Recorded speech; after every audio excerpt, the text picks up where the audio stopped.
வணக்கம், நான் உங்கள் விஸ்வா.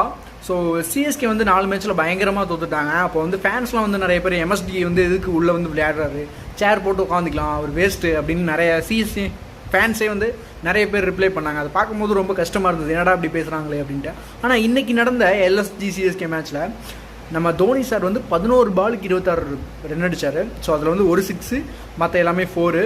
ஸோ ரொம்பவுமே ஹாப்பியாக இருந்தது, நல்லா பர்ஃபார்ம் பண்ணிட்டார். ஃபேன்ஸ் நிறைய பேர் பேசினதுக்கு ரிப்ளையாகவும் இது இருந்தது. வரப்போகிற மேட்ச்சில் இன்னும் நல்லா பர்ஃபார்ம் பண்ணணும்னு வேண்டிக்கிறேன். அந்த மனுஷன் வந்து எப்போ ரிட்டையர் ஆக போகிறாரு என்னன்னு தெரியல. பட் இருந்தாலும் அவர் இருக்கும்போது அவர் சைடு அவரோட கான்ட்ரிபியூஷனை வந்து நல்லா கொடுத்துட்டு தான் இருக்கார். அவர் ஒரு ஆளால் மட்டும் சிஎஸ்கே டைம் ஜெயிக்க முடியாது, ஓகேங்களா? எல்லாருமே சேர்ந்து தான் ஜெயிக்க வைக்கணும். பட் இருந்தாலும் அவரோட கான்ட்ரிபியூஷனும் கொஞ்சம் இருக்கும். அதனால் ஒரு பிளேயரை மட்டும் நம்ம வந்து தப்பு சொல்கிறது வந்து ரொம்ப தப்பு, ஓகேங்களா? ஸோ எல்லாருமே சப்போர்ட் பண்ணுங்கள். சிஎஸ்கே இன்னும் வர மேட்ச்சில் ஜெயிச்சா ஹாப்பியாக இருக்கும். எல்லோரும் கடவுளை வேண்டிக்கிங்க.